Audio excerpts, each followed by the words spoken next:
La Chine a mis en place ce qui était annoncé dans la série Black Mirror. La Chine a franchi une nouvelle étape vers un système de société sous contrôle, en dévoilant un projet de loi sur le crédit social. Les citoyens chinois vivent actuellement dans un monde où chacune de leurs actions, sur Internet ou dans la vie réelle, peuvent avoir des conséquences directes sur leurs revenus ou leurs accès aux besoins de première nécessité. Et ce qui suscite une inquiétude particulière, c'est la ressemblance frappante de ce projet avec des mécanismes déjà en place sur nos réseaux sociaux. Liker, partager, s'abonner, des actions qui semblent aujourd'hui banales, mais si tout cela était en réalité la partie visible d'un iceberg. Un iceberg qu'on pourrait bientôt tous percuter, et comme dans le film de James Cameron, s'y noyer tout en y découvrant le fond. Contrôle de vie privée, suspension de comptes bancaires, des humains qui ne vivent plus que dans le regard des autres. Vous allez voir que tout ça est malheureusement bien réel. C'est peut-être ce qui se déroule actuellement sur nos réseaux sociaux, mais c'est surtout présent en Chine, où le libre arbitre semble avoir disparu.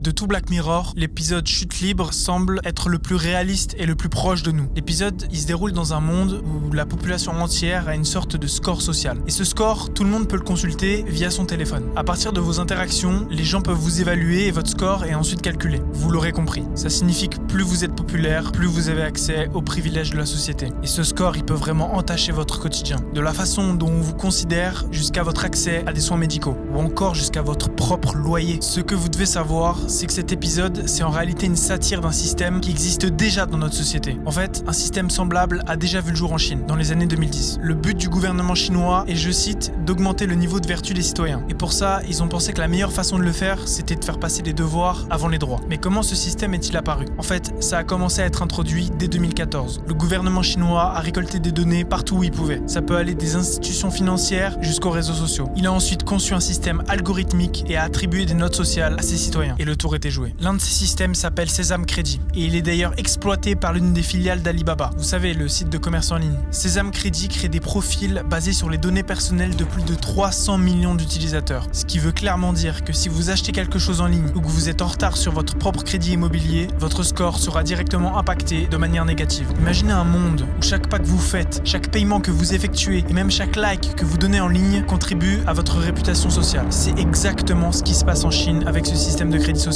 Et ça va bien plus loin que de simples likes. Ici, on parle de notes de crédit qui influencent absolument tout. D'un rendez-vous chez le médecin à la simple réservation d'un billet d'avion. Mais quel impact ça a réellement sur les citoyens chinois ? Imaginez si votre comportement en ligne, vos habitudes de paiement ou même votre loyauté envers le gouvernement influençaient vos accès aux services de base. C'est un peu comme vivre dans un jeu vidéo géant où chaque action compte et leurs conséquences sont bien réelles. Ce score, il a un impact important sur votre vie de tous les jours. Si vous rencontrez des problèmes d'argent par exemple et que vous avez besoin d'aide pour acheter des couches pour votre enfant, on va d'abord vérifier votre historique d'achat pour voir si vous avez acheté des produits que le gouvernement ne tolère pas. Et si c'est le cas, on ne vous aidera pas. Et si vous êtes mieux classé, vous profitez de traitements de faveur, comme par exemple le fait de ne pas attendre dans une file d'attente à l'hôpital. Ce système est aussi effectif sur les applications de rencontres. Est-ce que vous imaginez juger un futur date sur son score de crédit social ? Dans l'épisode de Black Mirror, on peut voir Lacey, qui est le personnage principal, subir un certain nombre de privations et de punitions à cause de son score social. Ce qui est effrayant, c'est que ce système est largement instauré en Chine. Et comme pour Lacey, vous pouvez vous aussi figurer sur une liste noire à cause de ce score et risquer d'être interdit à prendre par exemple les transports en commun. 除了对我生活出行造成不便之处之外，还有小孩不能上私立的学校，我们不能买车、办信用卡。另外，我们也不能作为企业的法人。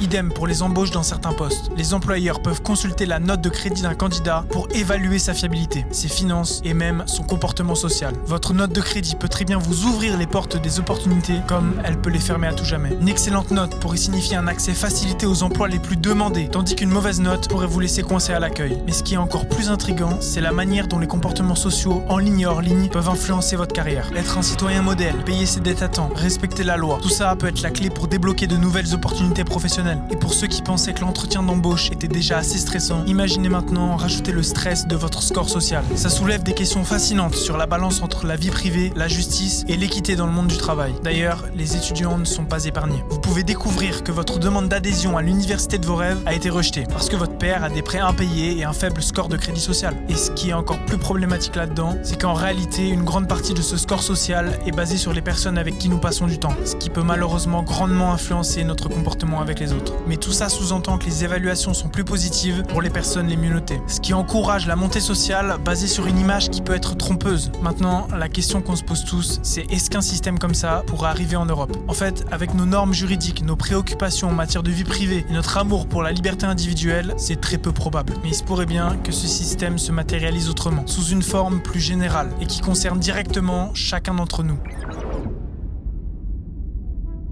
Si on réfléchit bien, Instagram peut prétendre à un principe similaire. Il faut dégager une image ou un score suffisamment plaisant pour le regard des autres et pour qu'on puisse être considéré par l'algorithme et souvent aussi par la communauté. Mais ça signifie aussi que plus on est proche du fond, plus c'est difficile de remonter. Et la personne que nous rencontrons avec le score le plus bas peut paradoxalement être aussi la personne la plus honnête et la plus vertueuse. Imaginez à quel point ce serait horrible de vivre dans un monde où tout le monde est obsédé par l'apparence. Un monde où votre place dans la société est pratiquement déterminée et où la seule façon d'avancer est de succomber aux attentes des personnes les plus haut placées. Mais en vrai, on n'a pas besoin d'imaginer. On y vit déjà.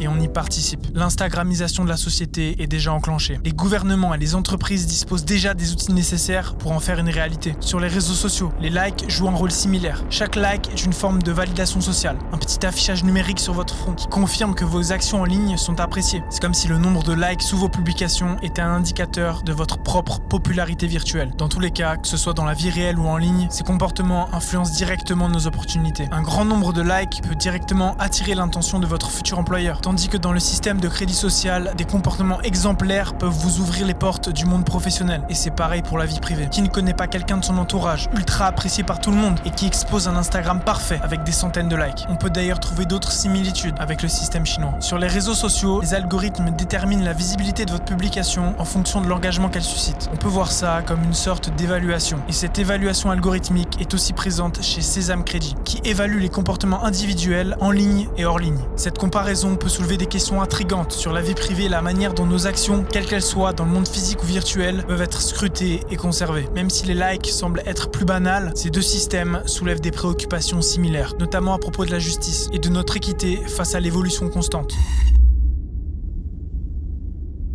À cause ou grâce aux représentations dystopiques comme Black Mirror, la perception du public change. Croyez-le ou non, le fait de mettre à l'image ce genre de dinguerie, ça nous pousse à réfléchir sur ce qui nous entoure. Et ça a de réelles conséquences. En seulement quelques mois l'année dernière, des investisseurs qui avaient misé en bourse sur des entreprises de réseau social telles que Meta ont subi d'importantes pertes financières, ce qui peut directement mettre en lumière l'opinion que le public a envers ces plateformes. Les dirigeants d'entreprises technologiques reconnaissent que leur survie et leur évolution dépendent de nous, les utilisateurs. Et ça, Apple l'a bien compris. Là où Black Mirror met en avant des technologies de blocage numérique dans le monde réel, Apple reste conscient des enjeux et décide heureusement d'aller à contre-courant de la série, en proposant dans son Apple Vision Pro l'intégration des humains qui vous entourent dans votre écosystème numérique. Le blocage visuel n'est donc pour l'heure pas envisageable, et on est encore loin avant qu'il devienne une réalité quotidienne. Mais si un jour il viendrait à être mis en place, il pourrait représenter une étape supplémentaire vers une société où la pression sociale s'exerce de manière numérique. Il y a aussi un autre épisode de la série Black Mirror qui explore un scénario post-apocalyptique qui s'exerce déjà dans notre présent. Cet épisode met en avant des chiens robots autonomes traquant des survivants. Bien que ça semble éloigner notre réalité, des prototypes de robots en forme de chiens sont déjà en développement chez Ghost Robotics, et ces robots pourraient réellement dépasser les prédictions de Black Mirror, avec des capacités améliorées et une utilisation plus étendue. Ils sont d'ailleurs déjà utilisés et déployés pour des fins militaires. La technologie évolue à une vitesse vertigineuse, et ça soulève des interrogations sur la manière dont ces avancées seront exploitées, surtout en ce qui concerne le respect des droits de l'homme. Même si l'avenir exact est incertain, on ferait mieux de prévoir déjà les éventuelles implications éthiques et sociales. Que ce soit dans le monde tangible du crédit social en Chine ou dans l'arène numérique de nos réseaux sociaux, nos actions laissent des empreintes qui peuvent façonner nos opportunités. Ces deux univers continuent d'évoluer et de susciter des réflexions sur la frontière entre la vie privée et la visibilité sociale. En engageant ces conversations dès maintenant, on est mieux armé pour comprendre les défis potentiels que l'avenir pourrait nous réserver. Car dans ce monde en constante mutation, il vaut mieux être les sculpteurs de notre propre destin que les témoins de notre propre histoire.